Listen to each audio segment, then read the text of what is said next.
Sound on, sound on. Ladies and gentlemen, all the talk about the Super Bowl, whether it was offsides, did the Chiefs really win? Was it rigged? Women's soccer, World Cup, forget all that.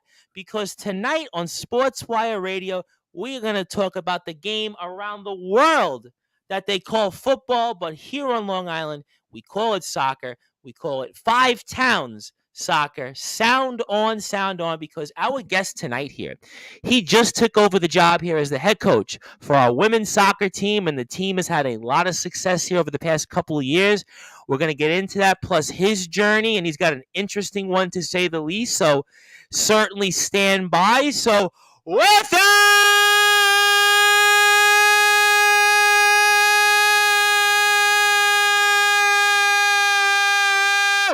wait for it. Further ado here on the Sports Report.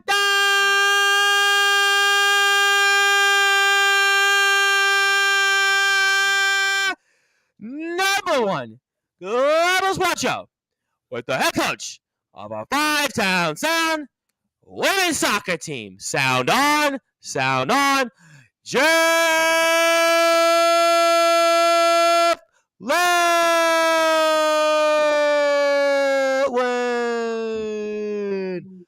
Coach, how are you? I'm doing well. Thanks for having me on.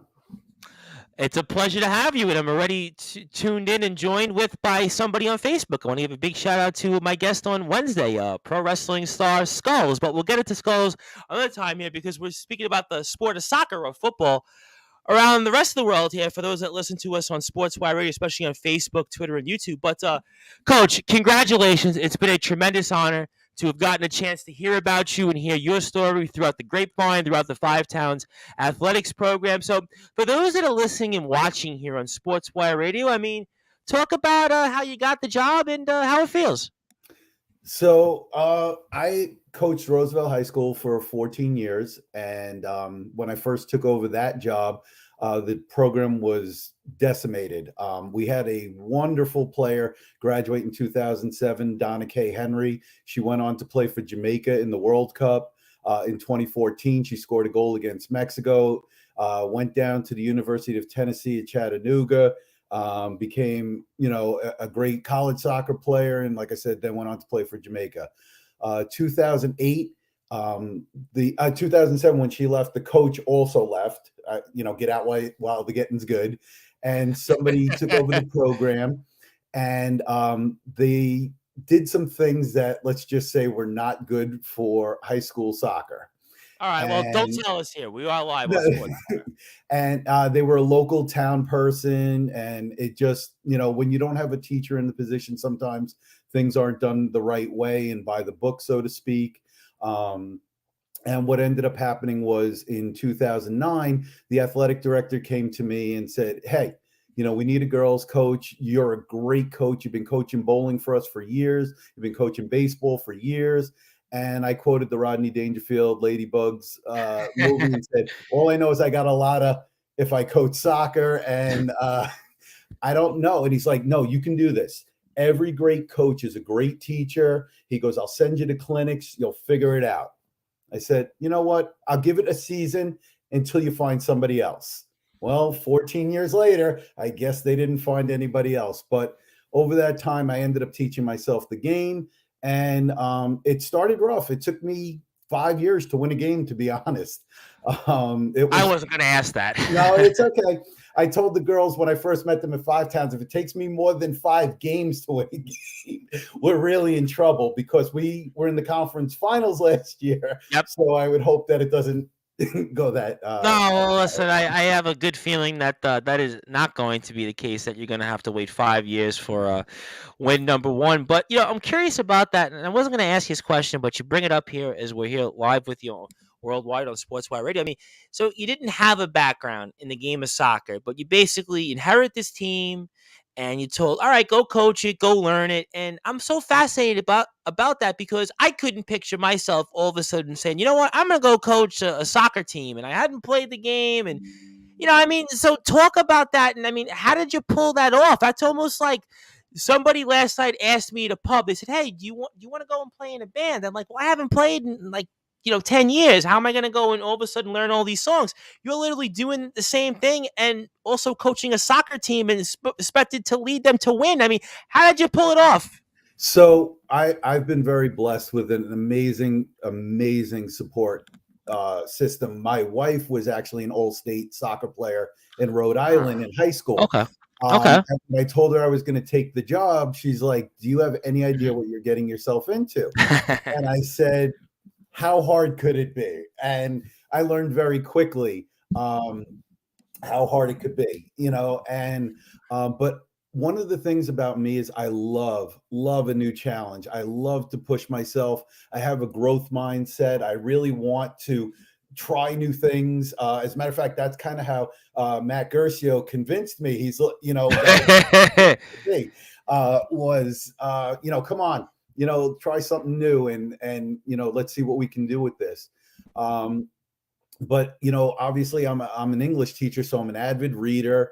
The internet obviously is amazing for finding drills and things like that. And then I just watched other coaches.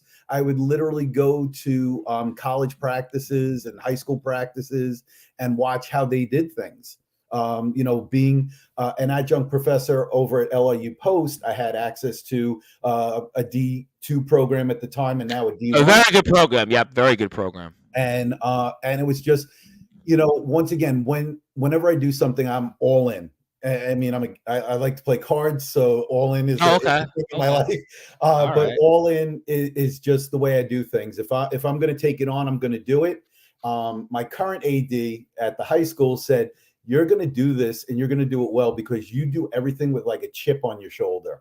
And he didn't mean that in a negative way. He meant it in like, you're just going to be fire and brimstone and passion. And, every recruit call that I've had, they're like, "Whoa, you got to like take it down a notch. Like you're, so over the top and excited." I'm like, because this is going to be an amazing opportunity. And obviously the men's program has really paved the way. Oh, I mean, the men's program is really put this school on the map. I mean, and they've really given us a blueprint to follow. And the first time Jason and I spoke, Coach Frashina and I spoke, we call him Jason on here. We've had him on countless times. Don't worry about it. Connected, and we are so like-minded. It was like I met my brother from another mother when it came to the coaching aspect of it. And we almost talk pretty much at least 3 times a week at about 6 a.m. as we're both driving into work. Just to I've heard about those 6 a.m. calls. Yep, it's him and a few other people. Some are still here, some aren't. Yep. And it's just been great, and he's obviously been a huge supporter of mine. He and Chelsea Martinez kind of concocted this plan to bring me in. So, we'll get to Chelsea for sure, and obviously huge shout out to the men's team and Coach Facina, and obviously, certainly you've had quite a journey there, and I think you gave a pretty good explanation as to why you pulled it off and why I think you'll pull off even greater things here at Five Towns. And obviously, speaking about the men's team, and they've had a lot of success. You touched upon that. I mean, they've won national games, almost win the championship here at the USCA level, and they've been number 1 in the country. And I mean, watching that from afar and taking over this team, which has had some success as well. I know maybe it's not as much as the men's team, but still very impressive in a short amount of time. So, I mean, what do you use from what they've done to kind of apply that to maybe help the girls here in terms of getting over the finish line here in 2023? Well, one of the big things is when you see another team that you share a bus with, you share, locker rooms with in the respect of the school, and you go to class with them and so on and so forth. I think it creates a natural kind of competition and rivalry, almost in a good way, that you want to be as successful as the men's team. And one of the things was that I went and got to see the senior game this past year because I wanted to go see Chelsea play, and they needed that game to, potentially make the playoff. Yep. And I saw a team with a lot of potential. Actually, that was the day Jason approached me about the job. And, obviously had to think about it, had to talk to my wife about it and everything. And, Chelsea kind of already knew what was going on and was not supposed to say anything and had already told her parents, they're thinking about bringing in coach. And I have a very special relationship with her parents because of going through the whole college process with her and, actually guiding her towards Five Towns. So, it was just, and they were like, you're going to take the job, right? And, they were all, right? I'm like, I haven't even thought about this yet. I haven't even talked to my wife yet. But, getting back to it, I saw that there was a team. And when you ask me to come into a situation that is not bereft of talent, it is not, No, it's a good program. This is a good yeah, team. This is it's a not very good team. completely decimated. And I've already built something literally from nothing. This seemed like a cakewalk, so to speak, in comparison to what I had to do when I first started at Roosevelt. Because we did not have a youth soccer program at the time in Roosevelt. We did not, like I said, there was a lot of issues, with the previous coach and things like that. And I literally would go around the hallways and just recruit girls, and whether they could play soccer or not. I'm like, come on, and they were like, for you, Lit, we'll do it, and when the kids know you care about them, they'll do anything for you. So I probably had great girls, but as far as soccer players, maybe two of them, that could actually play. But yeah, I mean, when I look at what Jason and Coach Morelli and Coach Wells have built, it really makes it easy for me because I just follow the blueprint, so to speak. When I talk to Jason about recruiting, he's like, yep, I did it that way too. When I talk to him about scheduling games, yep, I did it that way too. And that's why I said that whole like-minded thing is why we really gelled so well. And I think that was important because I think that what we've seen in Five Towns, and I'll come back to the team in such in a second. I kind of feel like what we've seen here as to why Five Towns, the athletics program as a whole, has been successful. We've added some sports, lacrosse and esports prior during the kind of the tail end of COVID. That there's a mentality in place of people that who want to be here at Five Towns. I think that's the important part here. Whereas, you look at some other athletics programs and they're just trying to fill the slot, they're trying to fill the coaches. But I think we're starting to see an identity here in Five Towns, and I think that that's why we've been successful. Obviously, Coach Vecina, Coach Drizel, who's been doing a very, very good job for a long time with the men's basketball team, and obviously Coach Jocks, obviously with the women's team, and now you coming in here, the lacrosse, Thomas O'Keefe, and esports. So I think we're starting to bring that mentality that we have an identity here. And, I also think in some ways you actually have an advantage in a way that Vecina didn't have here when he took over the job. And I'll tell you why, because you touched upon the fact that we have a roster in place with some pretty good players. The Kemp sisters, Jordan Tobin, obviously Chelsea Martinez we'll certainly get to. So Zoe Coloni, there's some players here that have played here a couple years. Whereas when Vecina, it was pretty much like, I think the conversation was the first time we spoke with him 3 years ago, was basically Field of Dreams. If they build it, they will come. Basically, he literally had just a field that probably needed some remediation, and you don't have those things. So I kind of think, and tell me your thoughts on this, Coach, that you're actually at an advantage than Vecina was when taking over both those teams 3+ years ago, and I think that's why you're going to go right into this and get almost that type of success. And give me your thoughts. Yeah, I mean, Jason really set me up for success. He has built something here. Obviously, coaching both teams, which I don't know how he was able to pull that off. You might ask his wife that question. Yeah. But yeah, it just like, when you have the support system that's in place with Coach Frashina, with Matt Gercio, with Dr. Cohen, it makes things a lot easier to do things, and they want to be successful. A lot of times people will pay lip service. We want a good program, but we're not going to put in what we need. I know D1 schools that don't have the budget to take all their players to road games. They're D1.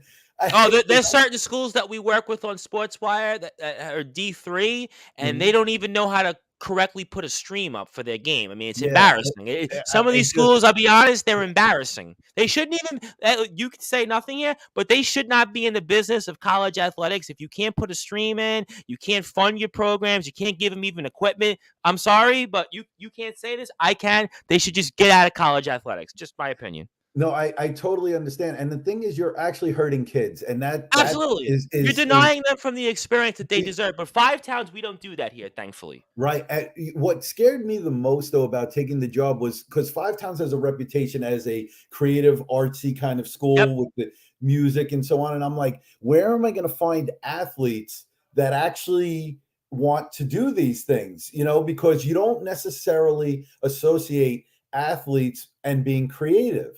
And you usually, because you have that old mindset of what a jock is, or what an athlete is supposed to do. And one of the great things that I've noticed is that you can find them. They're not unicorns. There are kids. Jordan Tobin an unbelievable Jordan example of Tobin, we had her on here. Jordan Tobin was working. She was an honor student. She was playing two sports. I'm like, how is this individual functioning and doing all these things at a high level? It's a different And world that's than, the let's thing. say, She's not it just was. doing it, she's doing it at an elite level. It's just unheard of. My saddest part about it is that I only get her for 1 year. Yeah. I mean, but she's such a leader. I mean, everything is whatever you need, coach, whatever you need, coach. And she knows me, what, 2 months, 2.5 months, and she's already bought in. So it's amazing between her and Zoe. I couldn't ask for two better captains to help me transition into it. As you mentioned, the Kemp sisters.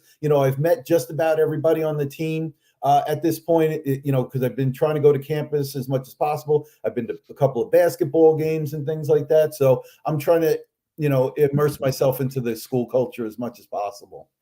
Absolutely. We want everybody to follow the Five Towns Sound program on Instagram, _Sound, also Facebook as well, Five Towns Sound, also FTC Women's Soccer on Instagram as well, with Coach Jeff Littwin, who is the brand new head coach here. And certainly, I want to give a big shout out to a good friend of mine, Carol Russo, on Facebook, who has shared our post. So thank you, Carol, for your support. And then, I mean, going over to it, it's such an interesting point that you make. And you say, oh, well, it's a creative program. Five Towns is known for the radio. They're known for maybe performing arts. But see, I disagree. I actually think, Coach, that's why we're going to be successful here at Five Towns. Because I have long said this here for 3 years, because of the fact that we have a world-class radio station. We have world-class broadcasters. We have streaming content like almost nobody has. D1 schools Mm-hmm. wish they have the streaming that we have here at Five Towns. I actually think that helps this program, because students know, if I come to Five Towns, not only am I going to be a really, really good player, on top of that, I can learn the ins and outs of maybe being into broadcasting, maybe going into journalism, going into, there was a player we had on here, Emily Angel Astro, was doing stuff with News 12. I mean, she was a big time volleyball player. I mean, there were players here. I mean, Damani Merritt on the basketball team. I mean, he was doing his own stuff also with the radio. So I think in a lot of ways, Coach, one of the other big advantages here, which I have said long overdue here for the past 3 years over time, is that the radio program that we have here in Five Towns actually wants to, and I think helps our program in terms of getting that talent and keeping them staying here and also being successful. Yeah, so what I was saying was that was my mindset going in, but it quickly changed as soon as I got there and I saw what was going on. As a matter of fact, one of my big recruits right now wants to be in the music industry, and the minute they did the virtual tour and saw the equipment and everything, they're like, "We're coming up within the next 2 weeks."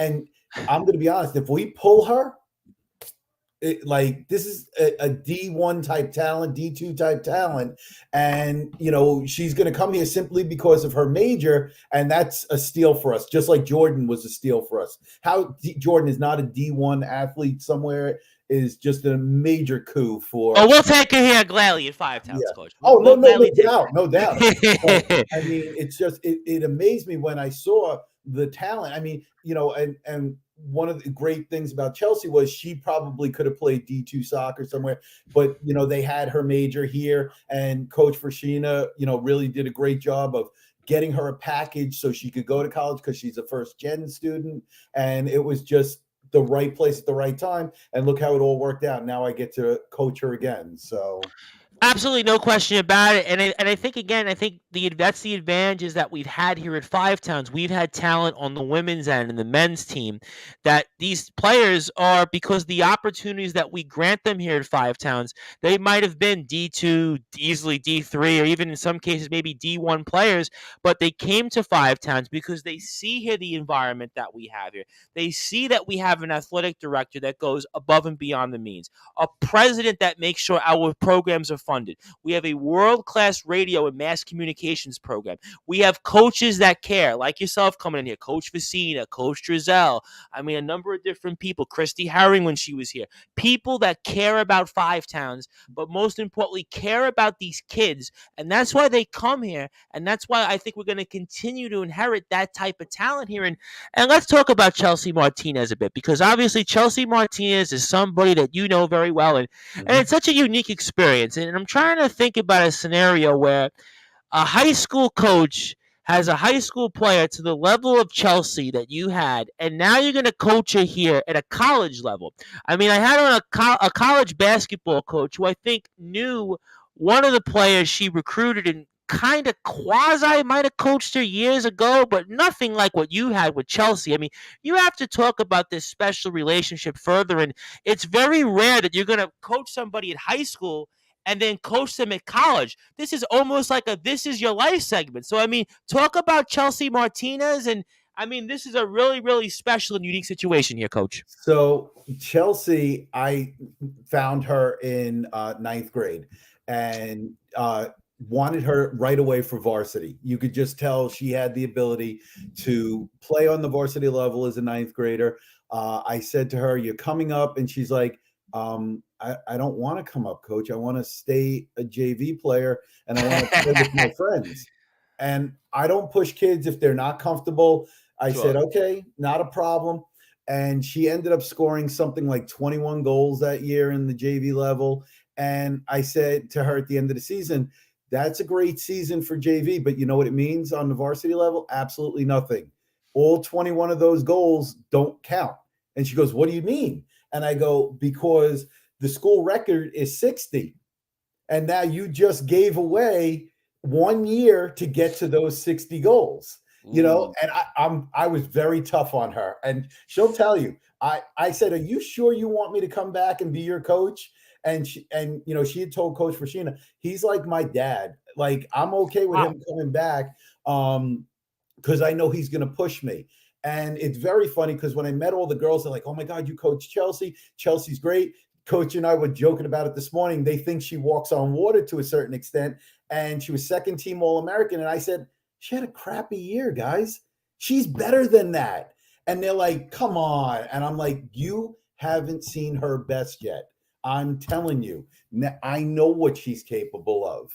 So, uh, and her parents, like I said, we were just, when they had not gone to college, so they were very nervous about the process, and they trusted me with all of their personal information to help them fill out the forms and everything. And it's just, I have her younger sister right now in class, who may be coming to Five Towns as well, but she's not a soccer player.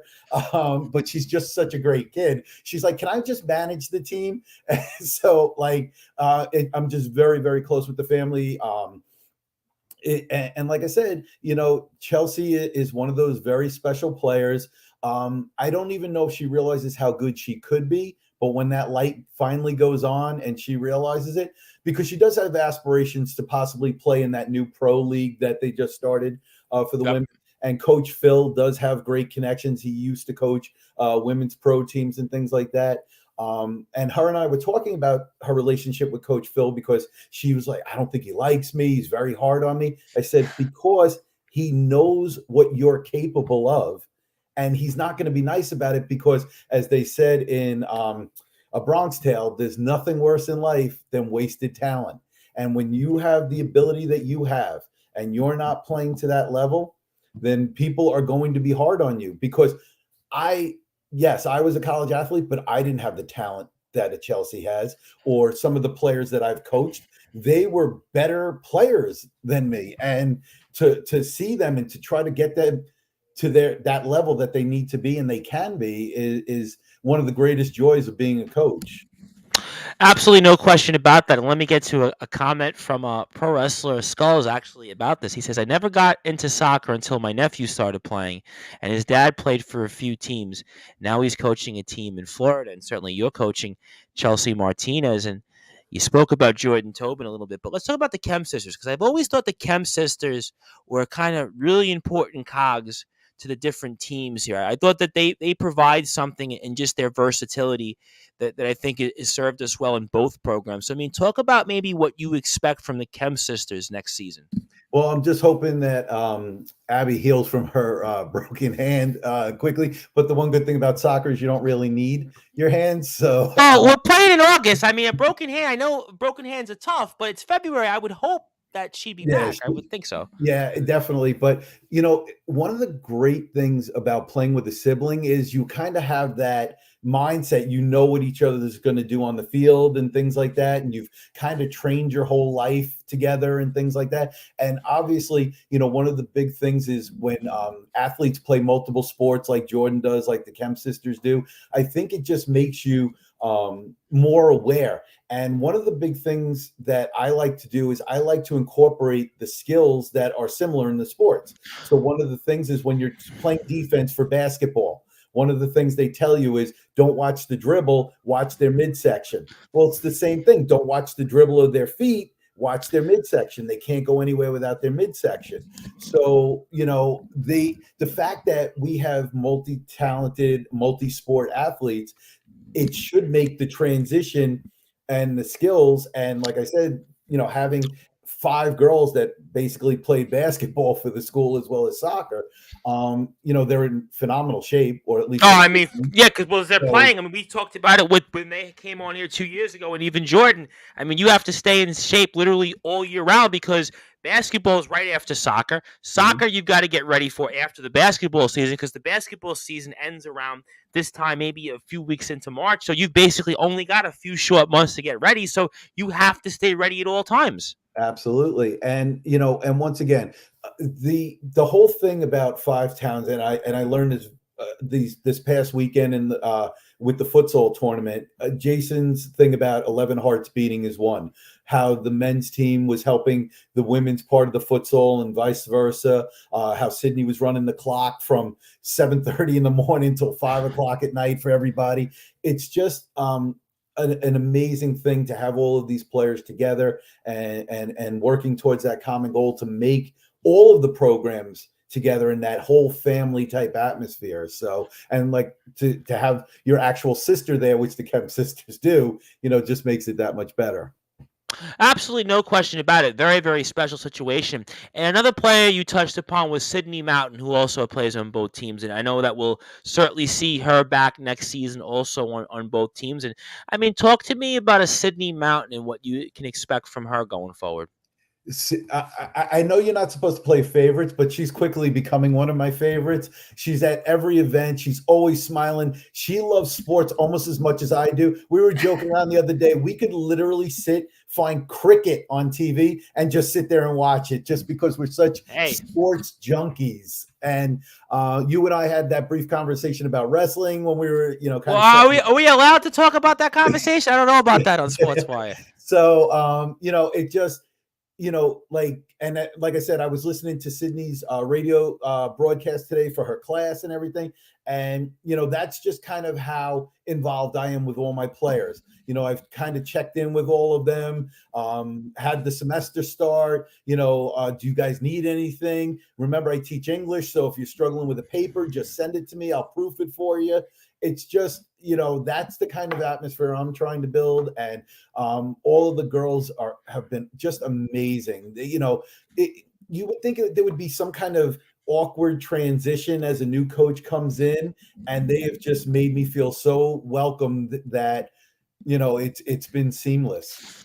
Absolutely. And, I'm so glad about the fact that you're happy about the fact that they're playing multiple sports because I know we've had some different things here in the past. Well, the coaches that were here and different, some of the programs, the women's, and we're like, well, they it wasn't for the best. But I always look at it like, well, if the girls are in soccer and they're playing basketball, I think it would be a huge positive because you're keeping yourself in condition year round to be able to go out there and do the things that you need to start. Like, for example, in August, when we get ready, we're all going to start the season.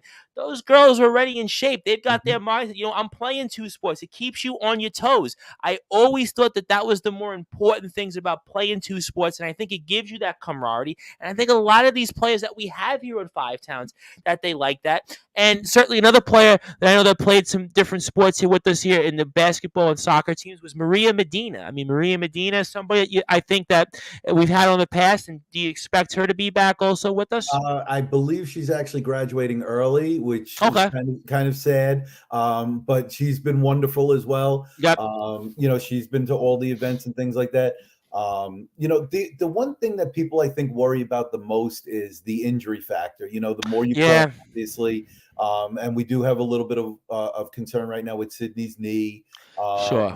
So it just that's the part, and I definitely understand that. But I think the positives, like you said, really outweigh the negatives.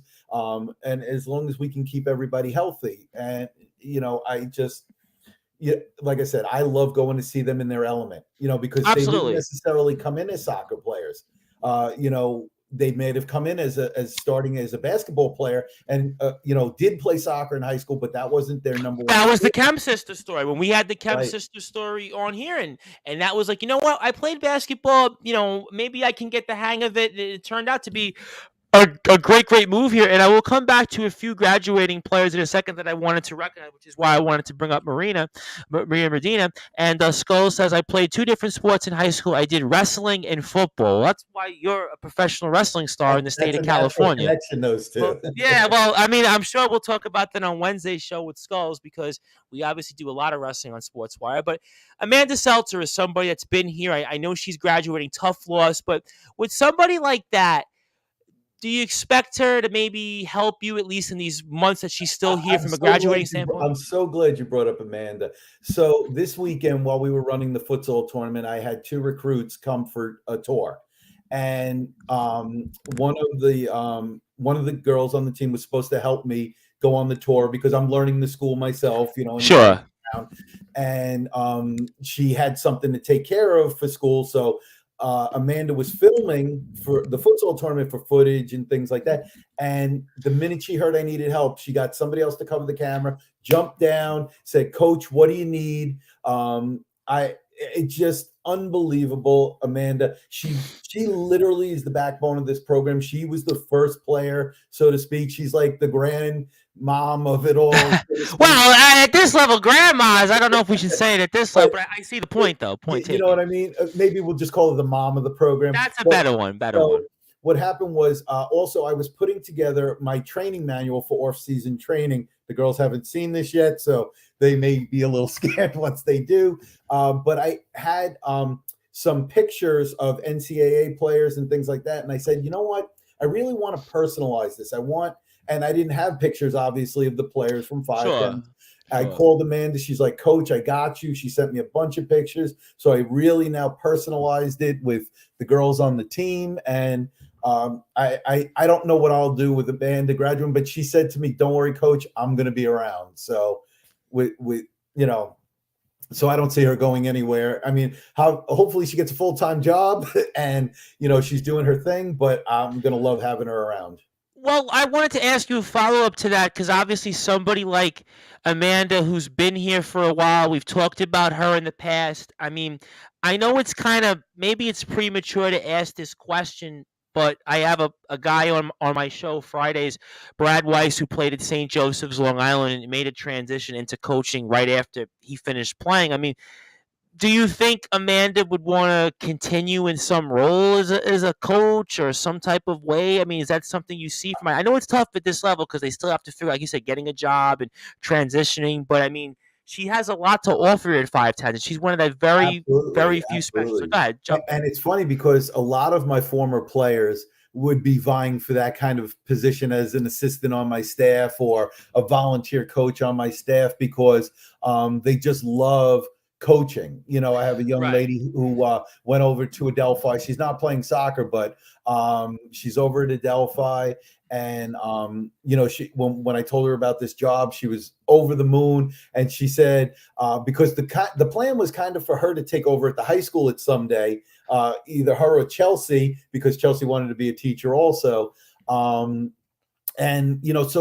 I've been trying to find future coaches, if that makes sense, because not that I want my disciples or anything like that, but you want Well, you that, should want proteges. I mean, you right? should Yeah, want you them. want them to kind of pay it forward, like what you did for them, you want them to do for other athletes and so on and so forth. So, No, I but think it's I would yeah. take Amanda Listen, in a second. I think it's natural. I mean, listen, I think about one of the guys that was really one of the founding fathers of the rebirth of the program, John Matejko here, who was a coach at the men's basketball level here for a little bit and was the athletic director, kind of as the acting one. I mean, Coach Matejko had his proteges, and Coach Drizella in some ways is kind of one of those proteges. Matt Gercio, obviously. So, I mean, I think it would be natural to want to have a protege or somebody that you can bring, especially somebody like Amanda, who's been kind of fathered in here, grandfathered in here in terms of the program. She's been here, kind of seen everything that's gone, the trials and the tribulations, and not having a team, going through COVID, having the success. And I think that's important. I also want to bring up one more player here before we move on. Zoe Kolodny, obviously another player, important player, one of the captains. I would imagine she's probably going to be the captain here of this team Mhm. next season.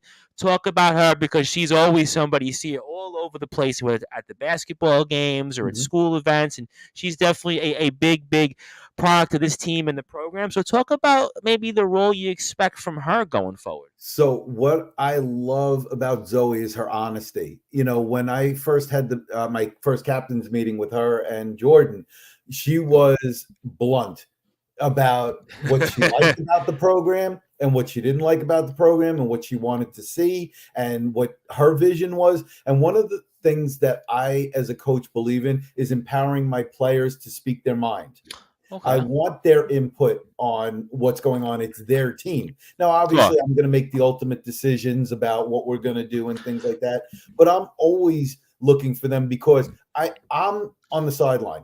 They're Right. in the thick of it. And if they see something, and they think it's going to work, I'm all for it. We had a game last year for Roosevelt, and we had instilled the play, and one of my captains came over to me and she said, "Coach, I think if we do this, we'll be okay because this isn't really working." And I said, "You know what? Let's do it. Call it out." And it ended up working. We ended up winning the game. And that I'm sure that particular memory for that particular player will mean a lot going forward, especially when I go to recruiter to come and play for us at Five Towns. But that's once again, the girls at Five Towns don't know me other than Chelsea and how I coach yet. They Right. have met me as a person, and hopefully that has shown them who I am. But when the way I do things on the field is I'm going to trust my players. I'm going to trust that I did a good job getting them ready, that my, Coach Phil and I did what we needed to do to prepare them, and then they're going to go out and execute. And I think that's important to be a player's coach, because I think especially at this level, you've got to have the trust of your players. You've got to have them motivated. You got to want them to buy in.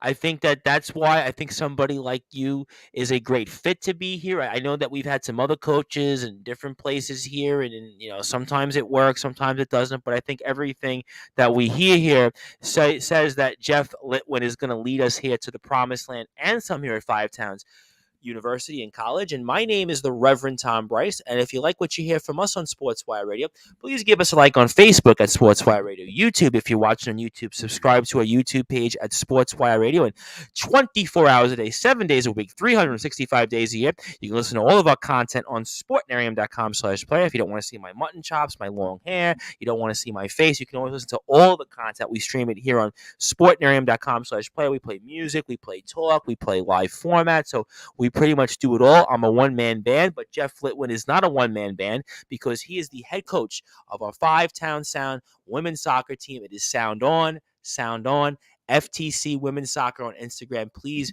support the program, support all the great things that coach is doing. I mean, you touched upon recruiting. Now, obviously, Chelsea is somebody you've coached. She knows the system. You've got some players that are returning here. It sounds like Amanda's still going to help here in some capacity. We've got Zoe, who's been here. We've got the Kemp sisters. We've got Jordan Tobin. Maybe some other players here we'll see and have a role. But I mean, when it comes to players, you are still going to get to pick some here to Mhm. fill out this roster. I mean, how are you going about that process? Maybe using what you've learned at Roosevelt, maybe the camps you've been to, Coach Vecina's advice. I mean, how are you going about recruiting? As now we're going to start that here very soon. So I don't know what people will think of this, but one of the things that I did was I've for the last few years coached the senior game for the high school where Nassau plays Suffolk. It's like an all-star game kind of Sure, thing, a sure. college recruiting thing, and so on. And the girls all turn in like personal forms, what they want to major in, and so on and so Right, forth. right, right. And part of this year, when I got approached about this, I was about to coach the game. So I got first crack at kind of seeing all of those forms. So I said, oh, what majors do we have at Five Towns? Let's pull this, and this. And I said, okay, I made a list. I wasn't officially the coach yet, so I passed that list along to somebody who was at the game, and they started the recruiting process for me. And, once again, I do what I have to do within the constraints that we have, but I'm trying to build a great family here. I'm trying to build a great program here, something that everybody can be proud of. When coaches ask me what I'm looking for, the first thing I say is great kids. One of my big goals will be to make sure that we are academic All-American team, because I want their soccer careers, no matter who they are, whether it be Chelsea who goes pro, whether it's Amanda who only plays the 4 years and does something else, Right. their life, their career is going to last way longer. So the school has to take the priority. Being a good person has to take a priority. One of the things I'll tell any recruit is I care about you as a person first, a student second, and a soccer player third. And almost to every girl I've said that to, they go, you're the first coach to ever say that. And that's just mind blowing to me, because how do you not put the kid first, the academics, next, maybe even, Right. and then the soccer third. And then it just tells me it's about their ego and about their winning and so on and so forth. And I think that if you show kids that you care about them and you support them, and one girl asked me, what if I have a concert the same day as the game? I said, you're going to your concert. That's your grades. You have to do that. And she was and now when she gets on the field, I'm going to get every lick of energy out of that kid, because she knows I've got her back. No, and I think that's, again, going back to what I had said about 20 minutes ago. We are trying to build an identity here in Five Towns. We obviously value education, but we also want to bring in people that are going to be quality individuals, quality citizens here. Because, like you said, look, there's no question that we've got some talent. We'll see if some of them go pro, whether it's Chelsea or whether it's what happens with the Kemp sisters or Jordan or Zoe. But at the end of the day, you are here you're here to do a job as a student, to academically perform. You're a teacher, so you're obviously going to know those things. You're going to want those things more than anyone else. I mean, Facina himself is also a teacher. So I think that bringing people in here like yourself, I think, is going to add to that. That's why I believe that we're establishing an identity here. And I think one of the reasons we also have an identity here is because of our athletic director, Matt Gershio. And Matt has obviously been big boosters of ours here on Sportswire Radio over the past 4+ years. And I mean, talk about Matt. I know you touched upon him very briefly, but I mean, what has he meant to you in terms of taking this job and his support overall for the program and the team? So when I was first approached about the job, it's obviously a very tough decision. I built the Roosevelt program with my kids and my assistant coaches, and those are, we have a running joke: who's the Roosevelt daughter of the year? It's literally like when I had to break the news to the team, I almost broke down crying. I mean, and I'm not a crier. My dad was military, the whole boys don't No, cry. you don't look like a crier, Coach. You No, don't look like one. so Facina, I think, is a crier. I don't think you're a crier. it was very emotional though. But to almost to every single girl, the first thing they said was, "Coach, you got to do this. This is an opportunity for you." But they also saw the forest through the trees now, because I can provide them an opportunity as well on the next level to get a college education. But and one of the things that was what Matt said to me. He's like, do you want to coach college soccer, or do you want to stay in your little bubble there where you like? He kind of called me out on it. I'm not going to lie about it. And Yeah, I could see him doing that. I know the but personality. Yeah, I can see it that. really made me think, because part of it was now going to my wife, who thinks I'm absolutely insane for doing this, but once again, completely supportive between her and my son. My son was all in right away. He's like, "Yeah, Dad, you got to do this." And my wife was like, "Listen, I know you're going to do this, even if I say no. So I might as well just get on board and do it." And once I kind of signed off and Matt and I got to where we got to, he's been nothing but supportive. He hopped on my first Zoom call to help me recruit a young lady. He is the most involved AD that I've ever seen on the college level, and you can't put a price on that. I mean, that is invaluable, because the parents see such an involved system and they're like, our kids are going to be cared for. They're going to be protected, especially if you're recruiting out of state kids. I mean, that's a huge thing. Now, I mean, this may sound a little old fashioned, but with young men, it's a little different. They're like, go, it's not a big deal. But when you're dealing with somebody's daughter, I just had a recruit come this weekend, and her father's a retired police officer. So all of his questions about the school were security questions, or this or that. And, Sure. so and listen, every kid is their parents' prized possession, their cherished, everything. But I think with young men, we're a little bit more liberal and like, oh, if you're going to go out of state and go to school, okay. But with the young lady, and the other thing with the young ladies is, with the recruiting especially, they know what they want. Like, you could go to a guy and go, "Hey, come on, try business major," whatever. Girl says, "I want nursing." If you don't have nursing, you're not getting that young lady. So it's definitely been eye opening as far as recruiting. And I was very blessed that I got my first recruit signed, and it was really kind of easy to get her. I can talk about her in a minute because she signed. Sure.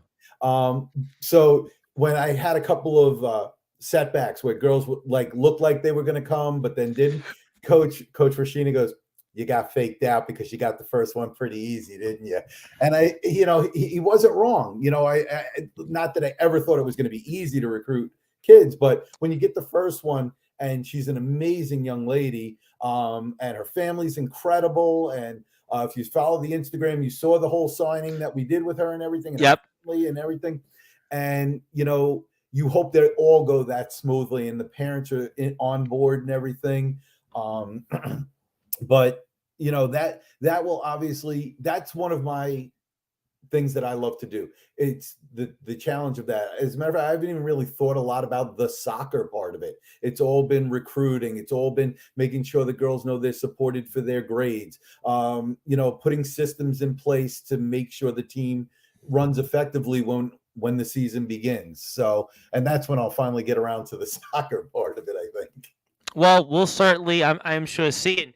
You pretty much touched upon it, so let's obviously talk about it. The first player you actually signed, Anna Hauser, and obviously Anna certainly had a decorated career at high school here on Long Island. And I mean, talk about her and what did that mean to you? It's obviously going to be a special one for as long as you live. She was the first one you ever signed Yeah, here to come to my team. when I Talk was about it. recruiting her, I said to her, "Dad, you never forget your first," and she's my first recruit. And one of the things was, she was one of the girls who played for Suffolk in the senior game, and her coach was the head coach of the Suffolk team.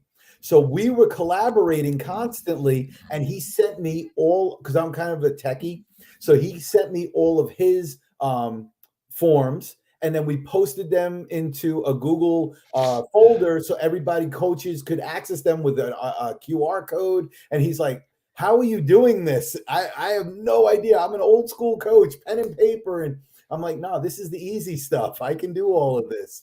And I saw Anna's thing, and I saw she was kind of interested in music. And I'm like, hey, can I talk about your player? And he had her kind of going to Suffolk.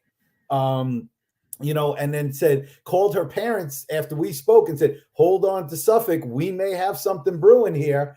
And then when I met her dad, he was a bowler also, went to St. John's. We knew so many of the same people, and we just clicked, and it was easy peasy after that, to bring her along and get her signed. Congratulations on that. Obviously, first of many, and I had to bring it up for fun since you touched upon bowling. And I guess the word on the street was that you were actually a pro bowler there, and that's kind of an interesting kind of thing. And I mean, talk about that for those that are listening and watching here. This, I mean, what was that experience like? If you ever saw the movie Kingpin, I lived that life for a little while. I know it very well. Yep. I actually bowled growing up. Yep. I did the hustle thing. I'm not going to, as I tell my students, I didn't always sit on this side of the desk, if you know what I mean. Sure. So, it was an amazing experience. I used to travel around with another amazing bowler. And when I realized I couldn't make a living at that, and it was time to kind of, packing it. I mean, I still bowl for money in leagues and stuff like that. And I'm still very competitive. Jason will call me on a Monday night and I go, I'm bowling, and my team kind of got me out of retirement. I hadn't picked up a ball in 7 years. Wow. Yeah. Except when I was like messing with the girls at the high school, okay. Teaching them how to bowl and things like that. And one of my friends called me up and he's like, you got no average. It's time to come back. We're going to win this league. And, got me out of retirement. And it's amazing. I mean, my mom was on a show called Bowling for Dollars when I was. Yes, I grew up in Brooklyn. And I remember because I bowled growing up till I was through college, and I remember one of the shows. My father, when he was alive, would always reference Bowling for Dollars, which I think was on Channel 9, right? Channel 9. Yes, it was run out of MSG. Used to have a bowling alley upstairs. Was that Chris Schenkel did the commentary? That I don't remember. But my mom ended up making like a little baby split and won some money. And oh wow, okay, that was the whole thing. And I grew up in the nurseries because both my parents were bowlers. They weren't very good. But okay. One of the great things about my dad was when he would travel around with me, even though he wasn't a great bowler, he knew my game and he could always kind of correct me. See, and that was kind of my thing with soccer. Like I wasn't a soccer player, but I knew the game. I learned the game from a very technical standpoint because I was teaching it through, videos and books and things like that. So I always was able to explain what people were doing. And I had that model already from my own dad with my own sport. So, and the funny thing was when I first met Jason and he was recruiting Chelsea and they were talking about needing more sports for a potential NCAA move, I had pitched them on a bowling team to the point where I would coach the bowling team. And I made up a budget, and I think Matt had a heart attack when I showed him the budget. So I'm going to plead the fifth on that. Well, bowling is one of the more expensive sports because I'm well aware of it. Listen, I was actually somebody had said to me when I was growing up bowling that I could have been a professional bowler. I needed to take lessons. Growing up in Brooklyn, as you can imagine, not like Long Island, right? The rich Tony suburbs of Long Island. And telling my parents, hey, I need to take bowling lessons. I could be a pro. Would you want to help me pay for that? Mm-hmm. What do you think they said? So that's kind of, absolutely not. And they didn't say it like that. They said it with some profanity, basically. So get out of here with other stuff. Hang out in all those bowling alleys, Rainbow, Maple. Yep, Maple Lanes, 16th Street and 16th Avenue. Yep, Rainbow Lanes, sure. What was funny was across J-Mar Lanes, yep. Across the street from Rainbow Lanes was the club that Dice got his start at, Andrew Dice. And Sheepshead Bay we're talking about. Yep. Yeah, sure. And Mark Roth, who is a pro bowler and one of my idols as a bowler, He was grew born up in Brooklyn. Yep. in In Rainbow Lane. Brighton He Beach was and Brooklyn Sheepshead Bay. though. Yep. Yeah, it was Mhm. Rainbow Lanes. Gil Hodges is still around. Shell Yep. Lanes is on the side off Shell Road. And Melody Lanes is, I think, still alive on 37th Street. There's a Williamsburg has a pool. Yeah, I mean, I know the whole bowling scene. I mean, I bowl. Yep. That's why I thought it was so funny to bring that up. And obviously, listen, I think those experiences will serve you well in helping with those players. And I was curious also coming back to the coaching end of it in terms of, we talked about Roosevelt High School. You were ABC Coach of the Year. You were runner up there the last 2 years. And what was that like in terms of winning those awards? And how big was that really for your career? Maybe helping you lead to getting to this job. To be honest, I don't like to talk about myself in my awards and things like that. As a matter of fact, when I won the award, the first thing I did was thank my teammates, my team and my coaching staff because Sure. and my wife and my son, because I can't do any of this without my support staff. I mean, my best friend at the school, when I told her about the opportunity, she's like, you have to go for it. They've just been incredible. And they believe in me almost more than I believe in myself. I'm so hard on myself as far as, how do I get better? When we lose a game, I look at myself first. What did I do that didn't help the girls be in the position to win the game? So I'm very self-reflective about that. But what ended up happening was I had told you the rough start we got off to with as a program at the high school First 5 years, level. didn't win a game. Yeah, as a matter of fact, the one of the other coaches, the year I won it, we only were 500, but it was the first year we were ever 500 or better. And he said, "Have you seen what this guy built?" He was the coach at Malvern. His name is Joe Loris. He's a wonderful man, great basketball coach at the high school level as well at East Rockaway. And he said, we have to give this guy this award. He's done more with less than any human being alive. And I'm like, Joe, but that guy went undefeated. Like, I'm voting for him. I'm not voting for myself, And he's like, nope, you're getting this award. And it was, I just been very blessed to have some amazing mentors. And at the high school level, Joe Vito, who's a Nassau County Hall of Fame football coach, Don Cremel, a Nassau County Hall of Fame basketball coach, state champion. These are my mentor coaches who I've been working with for over 20 years now. And I get to watch how they do things. And it's just, it's been amazing. No question about it. And obviously, I could certainly see why you're going to bring a lot of great things here to Five Towns and athletics program, especially the women's soccer team as we are here. In about 20, 25 more minutes here with Jeff Littwin. Of course, Jeff took the job about 2 or so months ago. We're looking forward to the start of the season. It's going to be sound on here in late August. Obviously, the girls are getting ready for another season here. And Jeff has had a decorated resume, whether it's being a pro bowler or a coach at Roosevelt, teacher. He's done it all. You name it, he's done it.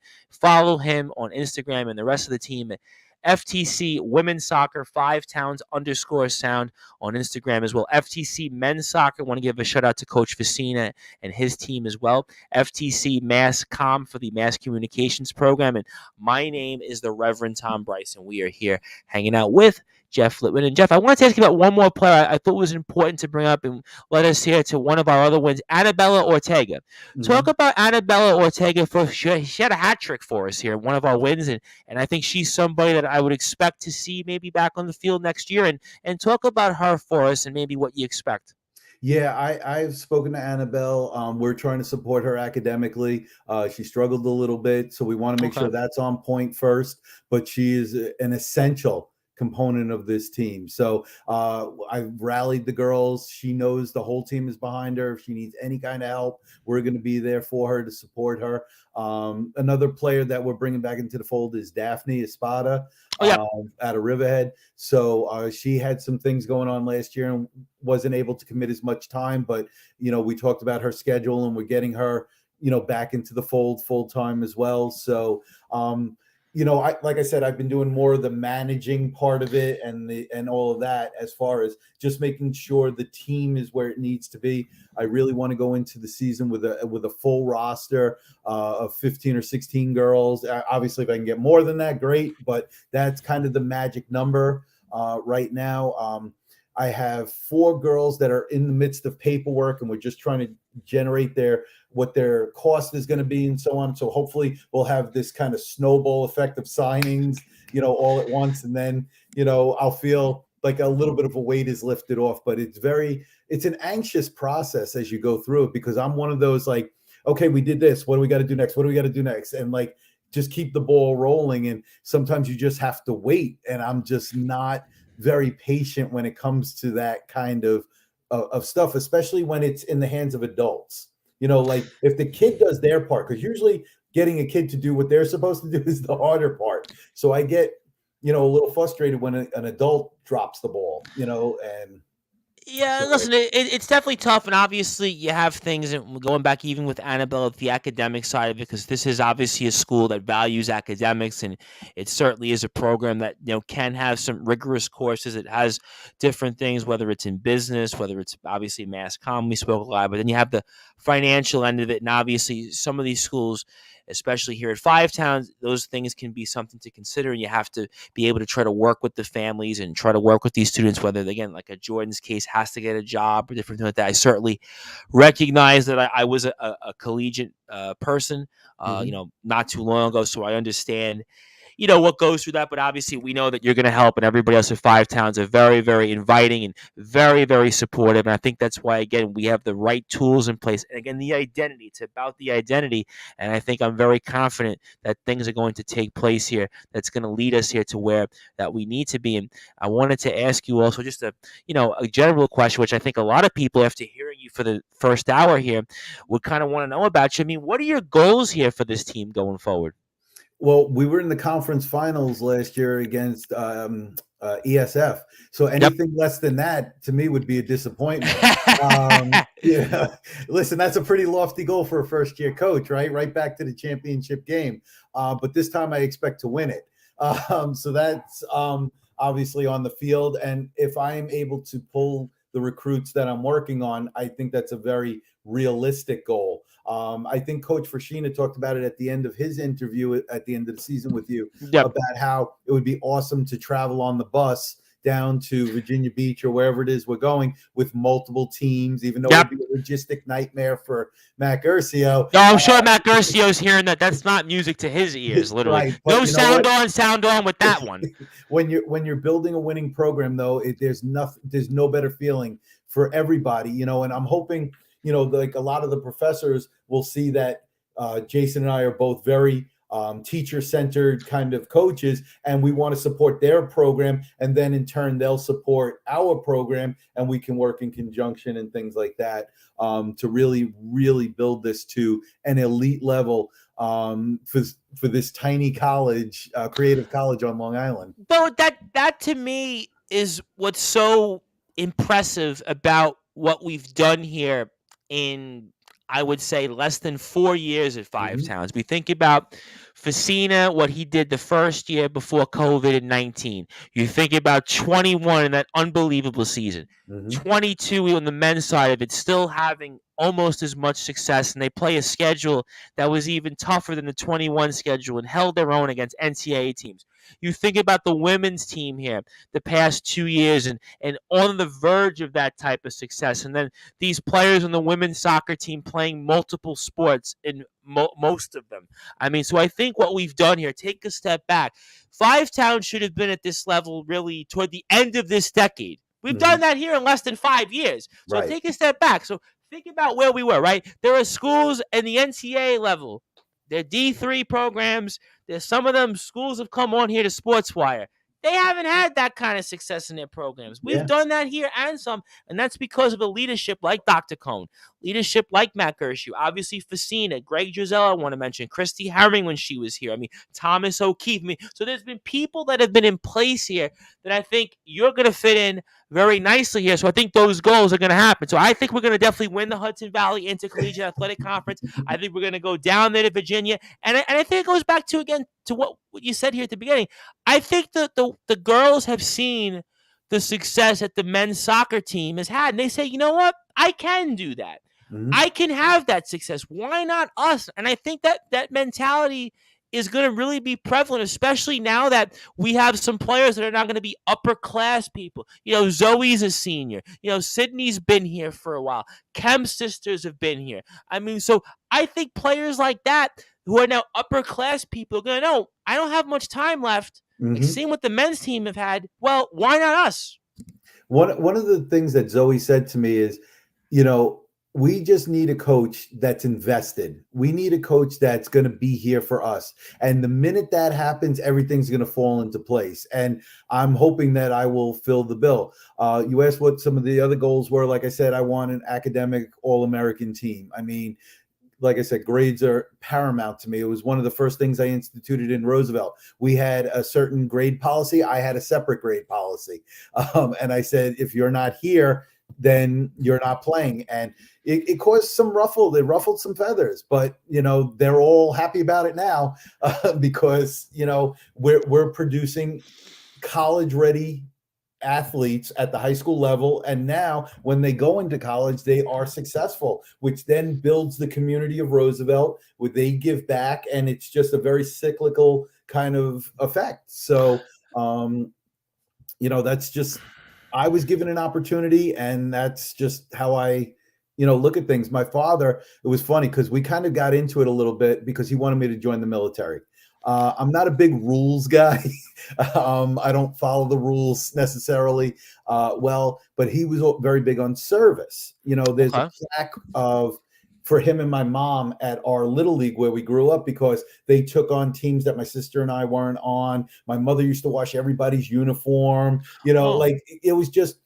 So when he realized that I was going to be providing quote unquote service to the community by educating kids, by giving them an opportunity to play, school ball, getting them into college. Now, God rest his soul, he didn't get to see this. We came to that kind of, wow, my son is doing this thing. He may not have gotten into the military or gone my path, but he's definitely doing what I had hoped he would do. And, I said to a recruit's uncle, 2 days ago, I just want to leave this world in a little bit better place than I got it given to me. And then I'll know, the Jackie Robinson quote, right? The measure of a life is the impact it has on others. And that's just kind of what I believe in. So absolutely. Listen, I always try to tell people you got to find at least some positive out of something. I know sometimes life can be tough. I know sometimes it's a long road. It's a long, winding road, but there's always an old adage: a rising tide lifts all boats. And I've been saying that for a very long time on Sportswire, and I have a feeling you're lifting a lot of boats here. And listen, don't feel bad about the military part, because you're certainly giving up a lot of service here and some. And I was curious about this here before I get to closing thoughts and ask you a couple of other questions. So we've talked a lot about the team, right? We've talked about the expectations. We've talked about Facina. We talked about Gershio and the campus itself and the programs. But I want to know, what is it going to feel like that first time, coach, whether it's in late August or early September, that first time you take the field as the head coach of the Five Town Sound women's soccer team? What is that going to mean? It's going to be a mixed bag of emotions, to be honest. I mean, I'm already thinking like it's going to be the first time I'm stepping onto a college field as a coach, but it's also officially that I'm not going to be coaching my high school girls anymore. I know we've already kind of talked about it, but that whole thing, I have a feeling, depending on when the game is, that almost all of my high school girls will probably be at that game because they're all huge fans of Chelsea's. So if nothing else, they'll come to support her. If not, I have a lot of former players that have they've been more hyped about this opportunity than I was at first, because I'm dealing with the nerves of the whole thing. Like, am I going to be good at it? Am I going to be successful? Look how long it took me to kind of get Roosevelt to where it was. I don't want to do that, on the college level. I don't have that kind of time to build. Well, let's not hope. Again, at the very beginning, let's not hope you have to wait 5 years to win one. Coach, I don't think Garcia is going to put up with that either. Definitely not. I may get 5 halves tops. Yeah, considering Garcia, yeah, could be, could be. Wouldn't be I was surprised. joking around. I said I got to find that Appalachian State team that I can kind of get that first win out of the way. Oh God, yeah, yeah. So, Good one, good one. so it's just, listen, it's going to be exciting. I was teasing the girls about how I'm the coach that'll be doing the gritty on the side when they score their first goal, Ah, dancing around, having yeah. fun. It's just, what I do as a coach. I have so much fun out there. My athletic director at the high school level was laughing at me because we missed the goal. We hit the post and we were playing the first place team and we could have tied them that game or whatever. And I literally fell down to the ground as it hit it. And he's like, "Are you all right? Are you all right?" I'm like, "Oh, it was so close." He's like, "You're like a fan as you're coaching." And I said, "Yeah, that's exactly it. I love watching our girls do this." So, and just watching them, one of the things as a coach and as a teacher, I always tried to see my students where they were excelling. So, for example, if I have a kid on the basketball team and I'm not coaching that day, I'm going to go watch them excel at what they love doing, So I'm a huge fan of our athletes and what they do. And like I said, to watch Jordan succeed in 3 sports potentially when the lacrosse gets off the field at such a high level, to watch Chelsea grow into the player I know she can be, to watch Sydney as a basketball player and as a soccer player and the Kemp sisters and so on. I'm a fan above all else. So it's No, and I think there's a lot of reasons why we all should be fans of the program here at Five Towns because again, and I want to give a huge shout out to all the players, not just on your roster, but all the rosters throughout the athletics program because of the time that these players put in, these athletes, these men and women put in because if you think about it as we spoke throughout the interview here, they still have to be students. They mm-hmm. still have to go out there. Five Towns is not basically clown college. So like for me, when I was in college, basically doing my best Krusty the Clown impersonation from The Simpsons. I mean, these students here, they have a lot of pressure on them Mm-hmm. between their parents, between whether if they're a first generation college student, whether it's with the cost of Five Towns, the types of programs they've put themselves in, and oh, by the way, they have to be college athletes and they Mm-hmm. want to still be that. And they have coaches, so they have a whole lot of pressure that I don't think people realize. Not like, let's say, hey, my job is only to be an athlete, or hey, I'm a D1 athlete and I got the scholarship and I got the whole 9 yards and I can go lay in my dorm. And even if I drop out of school, I was a D1 athlete at a big school and I'll go play, soccer, I'll play basketball, I'll play in Europe, and I'll still make my money anyway. No, at this level, I mean, it's like you've got 4 years and you got to use it and you got to use every day and your day from 6 o'clock in the morning when you tell them to go up and get ready for practice like Facina was doing those early practices to maybe 10 o'clock at night when they finally put their head on that pillow. They've got to be at all these different places and they've got to be able to do it every moment that they have and use it and do it the correct way to be able to be not only great athletes but also great students and great individuals because the expectations and the pressure on all of these athletes throughout all of our programs here at Five Towns is immense. And I want to give a huge shout out to all of them. And I think that, again, we're going to be in the right place here because Coach Littwin is going to make sure we go to the promised land and summon. And I want to ask you before I get to closing thoughts. I know you've had a lot of moments here as a coach. I know you've done a lot of different things at Roosevelt High School and Coach of the Year. I know you're kind of modest. I get that most coaches are. Facina didn't even want to talk about himself the 3 or 4 times I've had him on. But I do have to ask anyway. Is there 1 or 2 moments as a coach that stands out most so far in your time? Yeah, when you sent me this question, immediately 4 things popped into my head. And if Give we me we have 4 of some them if you want. we have some Go ahead. time. So the Give me first 4. one was when I stopped playing college athletics. I got in to construction before I became a teacher, and I had a bad back from that and a car accident. Oh, sorry. I ballooned up to 350 pounds. And when Oh. I first took over the soccer team, one of my jokes was, I don't think they want a coach that looks like the ball. And, what I did was I made a deal with the girls that for every goal they scored, I was going to run a lap. And if they won a game, I was going to run a mile. Now everybody wants to watch a fat guy run. I'm sorry. I look like the dinosaur in Meet the Robinsons, with the short arms and all of that stuff. And what happened was this is a great story. My middle school gym teacher was the referee of the game. And he looked at me and he knew he knew me, but he couldn't figure out from where. And he's like, Jeff Littwin? What the hell happened to you? Because I was huge, right? And everybody knew me as an athlete and so on. And what happened was the girls go, who's that? And I go, oh, that's my middle school gym teacher. So they tell him about the deal that I'm going to run if they score, right? So he's running down the sideline and he says to me, I'm going to give you girls a penalty kick. I'm going to call a penalty. I said, don't do that. They have to earn it, right?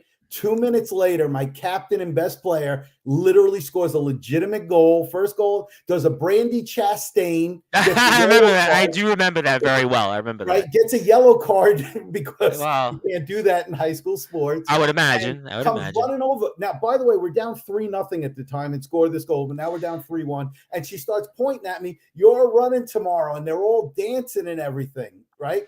So I come out to practice the next day. We end up losing the game 4-1, but everybody, you would have thought we won the playoffs because they were over the moon. Coach Lip's going to run. So I come out there, I'm stretching before my lap and everything, and they're all laughing at me. And I start running the lap, and I can't handle it because I haven't run in God knows how long. I'm 350 pounds, and my chest is pounding, and my captain catches up to me. And she says, Coach, you can't stop running. You have to finish this lap, and I'm going to do it with you. And they start chanting. And right after that is when the program kind of took off because everybody bought in. I owe everything to my girls' soccer team because they literally saved my life, from a physical standpoint. And they just trained their butts off. Like I said, we weren't good, but they were so dedicated because they, had a coach. And then, and that young lady went on to run her own business now. She has a restaurant, and she comes and feeds me all the time. And she's just an amazing girl. Her name is Nisha, and she wore number 7. So I'm leading this all into something. So she wore number 7. So then the second girl I meet, well, the second story is I meet a little girl in 7th grade who's in school suspension for trying to throw another student out the window. So tough little girl, right? Wow. Okay. So I meet her and I go, what were you thinking? What happened? She's like, oh, she disrespected me and so on and so forth. I said, you know what? I want you to come play soccer for me. And she's like, what are you talking about, soccer? I said, I need an enforcer. Now, this girl is 5 foot nothing, 100 pounds, but tough as nails. Tough as nails. If I told you how she got to this country and her story and everything, you'd be in tears, right? Just an amazing kid. By the time that young lady graduated, she was the salutatorian of Roosevelt High School. She got the Gates Millennium Scholarship, which is 10 years free education, and she will be Dr. Sanchez within the next couple of years, and has told me that I'm walking her down the aisle when her time comes. On her right will be her dad, and on her left will be her other dad. I'm actually in her phone as other dad, which is amazing, right? But that young lady went from troubled youth, so to speak, to this amazing kid just because somebody took a chance on her, because somebody said, hey, you're better than this. So, she's one of my favorites. Then I had that young lady I told you about, Donna K. Henry, who basically put Roosevelt soccer on the map, went on to play for Jamaica. Then I got a player named Jenny Hernandez, who ended up setting the school record of 60 goals in her career at Roosevelt. And she also wore number 7. And I said, I've had 3 amazing number 7s between Nisha, between Donna K, between Jenny. I got to retire this number. Nobody else should wear this number. And I had a retirement ceremony for Jenny, and she almost knocked me over when she hugged me. She has her plaque, her jersey plaque and everything. We're trying to get Donna K her jersey and her official retirement ceremony because COVID messed all of that up. Yeah, listen, a lot of stuff. And she said to me when I told her about the interview tonight, she's like, Coach, we got to do it this year. I'm going to make time. I said, I'm not the coach at Roosevelt anymore. I hope they let me back on the field to do this. And she started laughing. Of course, they're going to let you do it, and so on and so forth. So retiring that young lady's number who went on to play at Queens College, and now she's graduating, and her cousin is now in the program. As a freshman, she led the conference in scoring, and she's going for her cousin's record. And Jenny and I talked about it. She's like, you could actually give her my number if you want. I'm like, nope, that number is retired. And the last awesome memory was 2 years ago. We were playing the first place team, and in our conference, only one team makes the playoffs, the top team. And what happened was there were two teams tied for first. The first team had already won their game. So now we're playing Roslyn High School, and they need to win the game. And earlier in the week, they had News 12 come out and do a story on them because they were going to make the playoffs. And I used that as fuel and fire for our girls. And what happened was I said, girls, we're going to park the bus because a tie messes them up. I said, we don't even need to win this game. And Chelsea was a senior on that team. So we parked the bus, and we've got 3 minutes left in the game, okay? And it's 0-0. And what ends up happening is they call a handball in the box on us. So now there's a penalty kick. I have a freshman goalie, and I had her uncle as a student, and he was a top Nassau County goalie, great kid, great pedigree. So she makes the initial stop. The rebound comes out, and the girl shanks it over the crossbar. So we get away with murder. It's great. We're going well. There's my wife popping in. Hi, honey. So what ends up happening now is 2 seconds later, they call another handball on us in the box. So now one of my seniors kicks the ball over the fence, and because she's angry, they call two of those in a thing, and now we have to play a girl down because she ends up getting a red card because she kicked the ball over the fence. So the referees are upset. So now we're down a girl, like 2 minutes left, and this girl kicks the ball over the crossbar. So now I'm sitting there going, ball don't lie.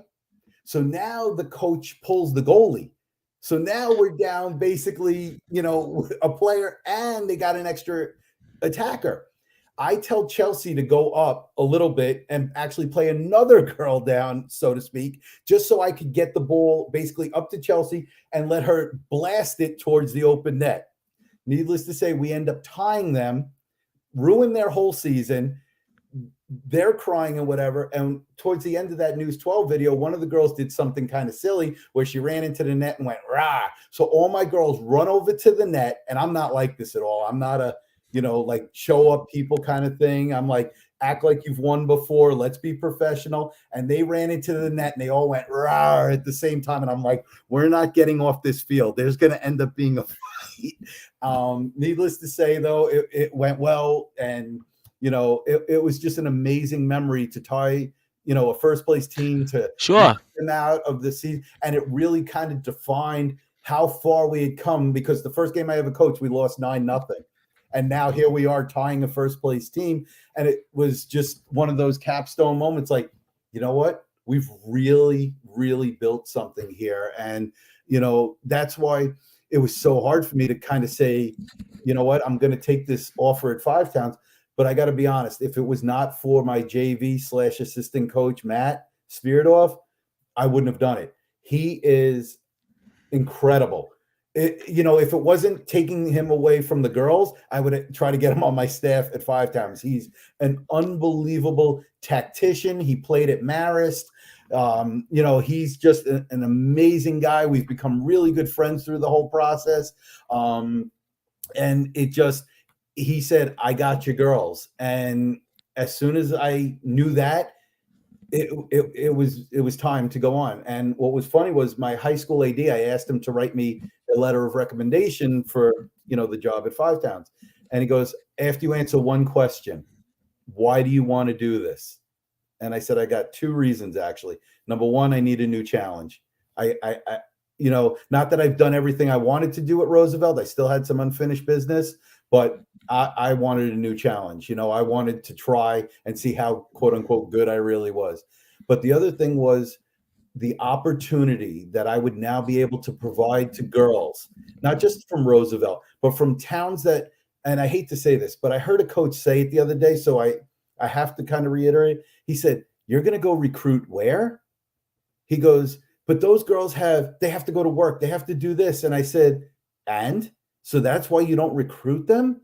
That's the most ridiculous thing I've ever heard. They deserve an opportunity as much as anybody, if not more, because not for nothing, they're going to outwork this young lady, right? They're going to outwork, there's that quote, hustle beats talent when talent doesn't hustle, right? Sure. And once again, I have three young ladies from Wyandanch that were worried about playing college soccer because their grades weren't great and so on. I said, girls, I'm going to get you an opportunity. What are you going to do with that opportunity? And they're not even officially signed yet. And they've been at the futsal tournaments. They're locked in. They are 5 towns ready. As soon as we get them officially signed, they're all in. So, those are my memories. I know it went on a little bit. But No, you know what? Listen, I tell you what. I mean, I asked that question to people of all different walks of life, all different backgrounds. We speak with people from all over the world on Sportswire, and I have to say that might have been the most impactful closing thoughts because you tied it into some people that come to this country and they have nothing and they don't know how to react, and you took them and turned their life into something that they could have only dreamed of, and you don't know what's going through people's minds. And there's an old adage in life: if you act nice to everybody, you might get it back and return. You might just do something that you definitely didn't expect. And I think that that's what you did here with these different individuals, and seeing these moments, and the jersey retiring, and then even the game with the tie against the first place team on News 12. It shows, in a way, before we get out of here, that Jeff Littwin is going to bring to 5 towns a unique experience that's going to fit in perfectly with the identity that we're building here. We've always been about family here at 5 towns. 11 Hearts Beating is one, and all these different acronyms: Sound On, 5 Towns College, and all these different things that we're going to bring to the table. Coach is going to be fitting in just as well as everybody else. And I think that's why, again, a rising tide always lifts all boats. And I think Coach Littwin is going to lift the boats, not only of the girls on the field, but off the field. And that might be the most important reason as to why we are lucky to have him here as our head coach and being a part of this athletics program, which has just gone up, up, up, up in these past 4+ years. Coach, I want to give you the floor now. I want to give you some closing thoughts. Anything else you want to plug, share, say? And obviously, it's been a tremendous honor. I'm looking forward to having you on here throughout the season, maybe speaking to some of the girls here as we get ready for 2023. You got a lot on your plate. So we're very honored that you've given us the opportunity to speak with you tonight. So I turn it over to you. And anything else you want to plug, share, say? And the floor is yours. Fire away. It's funny because I was teasing Jason. We should do a coach's show once a week while we're in season. Hey, and he's like, I would do it, but Coach is very superstitious. I know. He's like, "Are you crazy?" And then I came up with like kind of a new, I don't want slogan or something like that. I'm like, "What's that? Did you hear that? It's the championship sound." And he's like, "Ooh, I don't believe in putting stuff on a t-shirt, but I kind of like that." And, I say, "Well, English teacher at your service." So, but like, listen, the one thing and the most important thing is, even though I helped, kind of provide these opportunities, the kids still had to put in the work. They still had to do all of that. I'm not a big guy about plugging stuff or any of that stuff. Okay. It's just whatever I can do to help my kids reach their goals. That's my life. That's, and like I said, I have to give a huge shout out to my wife and son because, I always joke with my son, you'll hear how great a person I was at my funeral. And then it'll be all my former students and players coming back and saying what your dad did. And you'll go, "Yeah, he was never home though. He was with you guys," but he gets it. He goes to LIU Post, and Sure. he's the assistant equipment manager for the women's hockey team right now. he's actually up at Franklin Pierce right now for the final 2 games of the season up there before they start the playoffs. They're the top ranked seed, and he's kind of buying into that whole philosophy of what can I do to help the girls. He's a brilliant kid. He graduated high school at 16. He's like Sheldon from The Big Bang Theory. Wow. Okay. Awkward, but really, really smart and really caring, and such a great kid. And he's been kind of helping a couple of girls on the team with their studies and things like that. So I get to see this amazing kid, even though I spend my time with so many other kids, and yet he's still, he's gotten the lessons as well, which is just, it's amazing to watch, my own kid grow up. Although Matt was teasing him the other day because of the equipment manager thing, our closet at the school could use a little work. And my son's like, not unless you pay me. And Matt's like, I'll write you a great letter of recommendation. And he's like, yeah, that's not going to cut it. But, he's just, like I said, I'm just very blessed with the support, my colleagues at work, my former players, my family, it's just Coach Frashina and the staff. I cannot imagine myself in a better situation. And what we're going to be able to do as a team, I have access to some of the Roosevelt boys. I'm helping Coach Frashina get into the program as well. So It's not just recruiting the girls, it's recruiting the boys as well and providing those opportunities. I just hope I can live up to the hype. You're a better hype man than Flava Flav. Well, I mean, listen, we're in that business here on Sportswire, so I mean, certainly that's what we're known here. Obviously, I wouldn't necessarily compare myself to Flava Flav, but hey, listen, opportunity knocks, but it's all about you tonight, Coach, and I want everybody one more time to follow the 5-Town Sound athletics program at 5towns_sound. The women's soccer team, FTC Women's Soccer. I want the men's soccer team to be followed, FTC Men's Soccer as well, FTC Masscom as well. Coach Vicina, follow his personal page, Coach Vicina. I want to shout out also Coach Wells, Coach Morelli, also Coach Stuart Nawala, who was on staff for a little while here before obviously he left. I want to make sure he gets recognized. Obviously, Greg Drizel over at the men's basketball team. I want to make sure he gets recognized. Obviously, the men's basketball team is fighting to be in the postseason and fighting to have further success. But obviously, Coach, it has been a tremendous honor to have you. I'm gracious for the time you've given us here. I look forward to more stuff with you. Maybe we'll do a coach's show before the season. That way Coach doesn't get all, because he's very superstitious. I've known Coach for a while, so you got to give him a pass. And so some coaches, they want to come on. So other coaches are like, well, I've got a coach and I've got to get my team ready. So it works both ways. But Coach, I certainly thank you for the opportunity. Congratulations once again on this opportunity. I'm looking forward to watching the team here later this year. And don't be a stranger for the girls as well. And thank you again, and we'll speak with you soon. Absolutely. The pleasure's all mine. Thanks so much. All right, ladies and gentlemen, we were here with the head coach of the 5-Town Sound women's soccer team. That is Jeff Littwin. And Coach Littwin took over the team about 2 or so months ago and getting ready for a big spring season here of recruiting. We're also getting ready for the start of the season, which will take place around the end of August, early September, as the 5-Town Sound women's soccer team was in the finals of the Hudson Valley Intercollegiate Athletic Conference Tournament. They were led by the likes of Annabella Ortega, Jordan Tobin, Sydney Mountain, Zoe Colodny, Nikki and Abby Kemp, and also Amanda Seltzer, who graduated, Maria Medina as well. So a number of players who want to make sure we recognize them and thank them for what they've done, and look forward to watching the girls later this season here. My name is the Reverend Tom Bryce. I am the host of the Sports Report and the owner of Sportswire Radio. Thank everybody for tuning in here on the number one global radio station, Sportswire Radio. It is sound on when it comes to 5-Town Sound, the athletics program. We'll be back here soon with more 5 Towns coverage. Thank you, everybody.